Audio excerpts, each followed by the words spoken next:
A unidade 2 da Vale Fertilizantes em Cubatão continua paralisada após o incêndio que atingiu ontem 2 armazéns da empresa. O trabalho de rescaldo dos bombeiros terminou no final da madrugada e a área isolada foi liberada.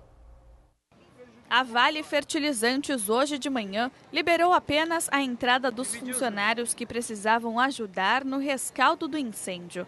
Nas empresas próximas, o dia foi de trabalho normal. De acordo com a porta-voz do Corpo de Bombeiros, a ação no local que pegou fogo só terminou por volta das 5 da manhã. Foram mobilizadas equipes de 4 cidades da Baixada Santista e também da capital. Totalizamos com 54 equipes do Corpo de Bombeiros, somando aí mais de 180 homens. Foi por volta até de umas 9 horas da noite, foi controlada todas as chamas e aí começou o trabalho de rescaldo, que nada mais é do que o resfriamento total da região atingida. É um trabalho bastante pesado, um trabalho bastante difícil para o Corpo de Bombeiros, porque tem que revirar todo o material e ter certeza de que esse fogo não vai voltar. Então, por volta das 5 horas da manhã, foi finalizada a atividade de rescaldo. Desde ontem, agentes da CETESB estão em alerta. Hoje de manhã, equipes estavam dentro e próximo à empresa para avaliar possíveis danos ambientais. Este córrego, por exemplo, desemboca no Rio Mogi, um dos principais da cidade.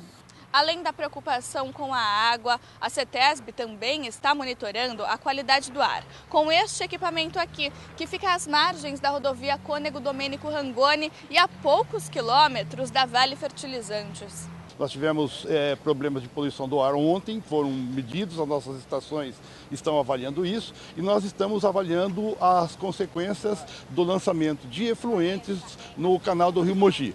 As nossas equipes estão em campo, coletando amostras, verificando as consequências disso. Não tivemos nenhum episódio agudo que seria representado pela mortandade de peixes, mas isso pode ter um impacto sobre a biota local. De acordo com o diretor da CETESB, a Vale Fertilizantes deve ser multada por causa do ocorrido. A penalidade eventualmente cabível, ela vai ser avaliada ao fim de todos esses levantamentos que nós estamos fazendo.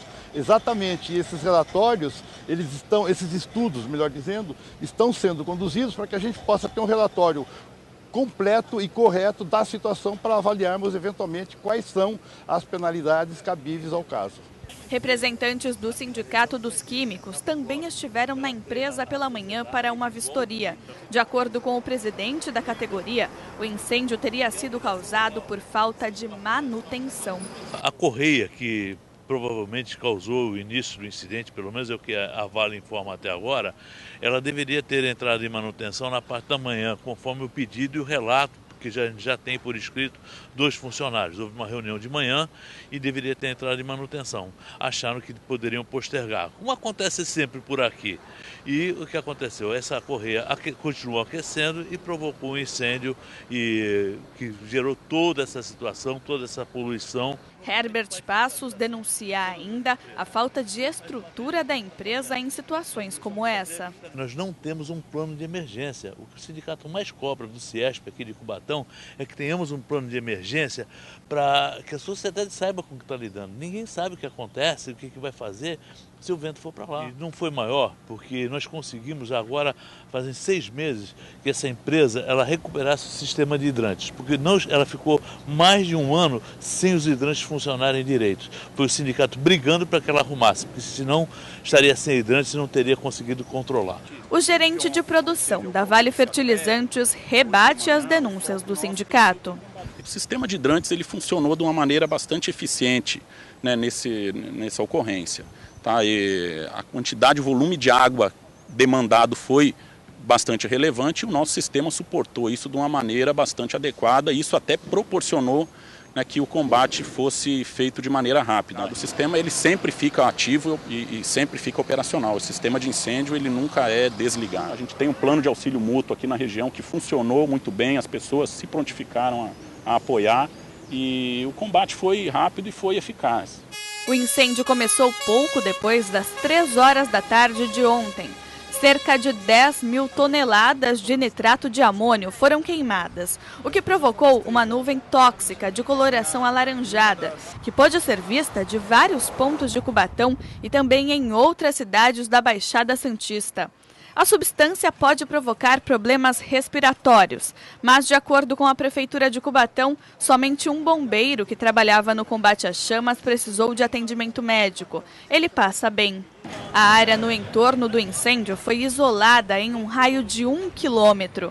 Moradores de bairros próximos precisaram ser removidos. O polo industrial foi evacuado. Este vídeo mostra o momento em que os trabalhadores deixavam a Vale Fertilizantes. As imagens foram feitas por Maria José, dona de um comércio que fica próximo à entrada da empresa. A gente estava almoçando, aí veio uma moça, está pegando fogo. A gente saiu lá fora para ver onde estava, se era nos outros comércios. Não, era da fábrica mesmo, foi uma loucura. Parecia que a gente estava num filme assim, sabe? Aquela cena de filme, foi horrível. Márcio está prestes a abrir uma pastelaria na mesma rua. Ele também foi surpreendido pela correria. De repente veio o pessoal gritando que estava pegando fogo, minhas crianças ainda saíram correndo para ver o que estava acontecendo. Aí na hora eu já chamei os dois para cá, quando os dois entraram foi onde deu aquele primeiro estouro, né? Aí todo mundo ficou em choque, né? Todo mundo começou a ficar com medo. Aí eu já peguei os dois juntos e corri para lá. Aí meu cunhado estava ali, joguei os dois no carro lá e eles foram embora. E nós fomos na caminhada. O medo, ele existe, mas também não vai te impedir de abrir um comércio aqui. Nem dá, né? Nem dá. Mesmo com medo, nós temos que trabalhar, não tem jeito. E 2 bairros em Cubatão precisaram ser evacuados por causa do incêndio, Mantiqueira e Varandas. Os moradores foram levados para uma escola municipal da cidade. Cerca de 220 moradores foram trazidos pela Prefeitura para a Escola Municipal João Ramalho, no bairro Vila Nova. Quem não estava em casa não podia retornar até que a situação fosse normalizada. Por volta das 15h30, a gente fez o acionamento. Às 16h20, a primeira equipe já chegou aqui com o ônibus e os moradores.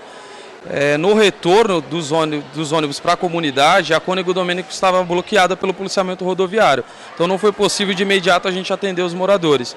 Se estendeu por volta de às 17h30, mais ou menos. A gente conseguiu retirar os últimos moradores que ali estavam e trazer aqui para a comunidade. O bairro Mantiqueira fica em torno de 1,5 km do local do incidente. A área urbana da cidade fica em torno de 8 km. Como estávamos falando de nitrato de amônia, a amônia é nocivo, né? Causa asfixia. E por sermos polo, a cidade já teve outras experiências de vazamento de amônia. Por precaução, por aquele bairro estar muito próximo ao incidente, nós fomos comunicados, de pronto deixamos toda a infraestrutura disponibilizada para o comitê de crise, né, do incêndio, mas o esvaziamento acredito que seja por uma precaução. Alguns moradores levados para o abrigo, como Andréia, que mora a menos de 70 metros das tubulações da empresa, disseram que sentiram um forte impacto na hora da explosão e imediatamente os olhos começaram a arder. Quando nós começamos a retirar as crianças, né, sair do local, aí começou a dar um pouco de dor de cabeça, sei lá, uma ardência nos olhos, foi assim do nada. Eu senti uma tontura, fiquei com muita dor de cabeça. E também quase desmaiei, fiquei muito desesperada. O anúncio de que os moradores poderiam voltar para casa foi feito ainda na noite de ontem. Mesmo o comitê de crise, com informações técnicas e precisas, acabou de nos noticiar que o risco agora é zero, que vocês estão liberados para os vossos lares. E no final da tarde de hoje, a CETESB decidiu suspender a licença de operação de parte da unidade da Vale Fertilizantes. A retomada das atividades somente será autorizada e um novo documento emitido quando a área for totalmente reconstruída e oferecer segurança para funcionar. A suspensão é válida para as estruturas que movimentam nitrato de amônio, substância atingida pelo incêndio. As unidades não afetadas pelo sinistro estão autorizadas a retomar a operação após revisão de segurança interna da própria empresa, ainda de acordo com o órgão ambiental paulista.